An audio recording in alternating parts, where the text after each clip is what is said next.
Assalamualaikum warahmatullahi wabarakatuh.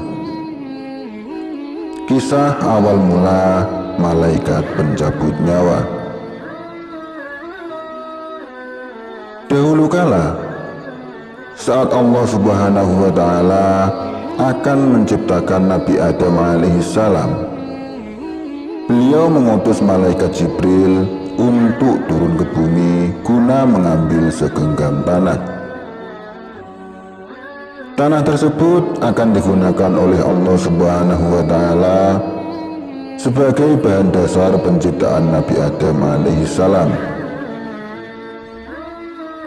Maka turunlah malaikat Jibril ke bumi untuk melaksanakan perintah Allah Subhanahu wa Ta'ala.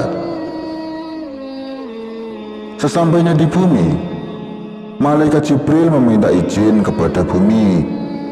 Ia pun berkata, "Wahai bumi, aku diutus oleh Allah Subhanahu wa Ta'ala untuk mengambil segenggam tanah. Maka izinkanlah aku untuk mengambil sebagian tubuhmu itu." "Untuk apa, wahai Jibril?" tanya bumi. "Allah akan menciptakan manusia dari bagian tubuhmu," jawab malaikat Jibril. Mendengar jawaban itu, bumi langsung menolak dan berkata, "Tidak, Jibril. Iya, kalau bagian tubuhku saat jadi manusia nanti masuk surga. Kalau masuk neraka bagaimana?" Tidak, aku tidak mengizinkanmu." Karena tak tega dengan ketakutan bumi, maka malaikat Jibril pun kembali menghadap Allah Subhanahu wa Ta'ala dengan tangan kosong. Karena malaikat Jibril tidak berhasil, maka Allah Subhanahu wa Ta'ala mengutus utusan lain, yaitu malaikat Mikail. Maka turunlah malaikat Mikail ke bumi untuk melaksanakan perintah Allah Subhanahu wa Ta'ala. Sesampainya di bumi, malaikat Mikail meminta izin kepada bumi. Ia pun berkata, "Wahai bumi, aku diutus oleh Allah Subhanahu wa Ta'ala untuk mengambil segenggam tanah. Maka izinkanlah aku untuk mengambil sebagian tubuhmu itu." "Untuk apa, wahai Mikail?" tanya bumi. "Allah akan menciptakan manusia dari bagian tubuhmu itu," jawab malaikat Mikail. Mendengar jawaban itu, bumi pun langsung menolak dan berkata, Tidak, wahai Mikail. Iya, kalau bagian tubuhku saat jadi manusia nanti masuk surga. Kalau masuk neraka bagaimana? Tidak, aku tidak mengizinkanmu." Dan lagi-lagi, karena tak tega dengan ketakutan bumi, maka malaikat Mikail pun kembali menghadap Allah Subhanahu wa Ta'ala dengan tangan kosong. Karena malaikat Mikail tidak berhasil, maka Allah Subhanahu wa Ta'ala mengutus utusan lain, yaitu malaikat Israfil.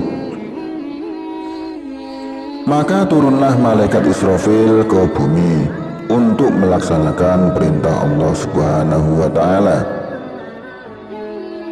Sesampainya di bumi, malaikat Israfil meminta izin kepada bumi. Ia pun berkata, "Wahai bumi, aku diutus oleh Allah Subhanahu wa Ta'ala untuk mengambil segenggam tanah. Maka izinkanlah aku untuk mengambil sebagian tubuhmu itu." "Untuk apa, wahai Israfil?" tanya bumi. "Allah akan menciptakan manusia dari bagian tubuhmu itu, jawab malaikat Israfil. Mendengar jawaban itu, bumi pun langsung menolak seraya berkata, "Tidak, wahai Israfil. Ya, kalau bagian tubuhku saat jadi manusia nanti masuk surga. Kalau masuk neraka bagaimana? Tidak, aku tidak mengizinkanmu."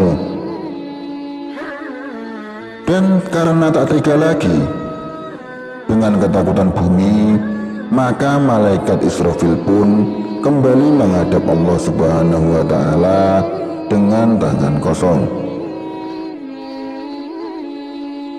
Karena malaikat Israfil tidak berhasil, maka Allah Subhanahu wa Ta'ala mengutus utusan lain, yaitu malaikat Israil. Maka turunlah malaikat Israil ke bumi untuk melaksanakan perintah Allah Subhanahu wa Ta'ala. Sesampainya di bumi, malaikat Israil meminta izin kepada bumi. Ia pun berkata, "Wahai bumi, aku diutus oleh Allah Subhanahu wa Ta'ala untuk mengambil segenggam tanah. Maka izinkanlah aku untuk mengambil sebagian tubuhmu itu." "Untuk apa, wahai Israil?" tanya bumi. "Allah akan menciptakan manusia dari bagian tubuhmu itu," jawab malaikat Israil. Mendengar jawaban itu, bumi langsung menolak dan berkata, "Tidak, wahai Israil. Ya, kalau bagian tubuhku saat jadi manusia nanti masuk surga. Kalau masuk neraka bagaimana?" Tidak, aku tidak mengizinkanmu." Namun, kali ini sikap malaikat Israil berbeda dengan malaikat-malaikat sebelumnya. "Wahai bumi, apapun alasanmu, aku tetap harus melaksanakan perintah Allah Subhanahu wa Ta'ala." Dan akhirnya, tanpa menghiraukan tangisan bumi, malaikat Israil pun langsung mengambil segenggam tanah dan diserahkan kepada Allah Subhanahu wa Ta'ala. Maka Allah Subhanahu wa Ta'ala pun bersabda,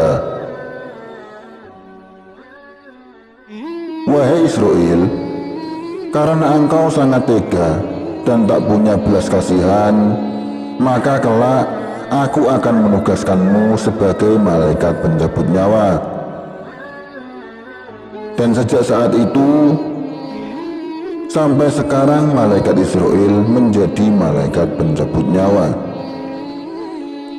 Seandainya yang diberi tugas mencabut nyawa adalah malaikat Jibril, malaikat Mikail, atau malaikat Israfil, mungkin kalau ada yang mau meninggal tidak jadi karena mereka kasihan. Bagaimana tidak kasihan? Lawang anak-anaknya masih kecil, hutangnya masih banyak, atau mungkin jomblo belum menikah. Lawang jomblo kok mati. Barakallahu li walakum. Assalamualaikum warahmatullahi wabarakatuh.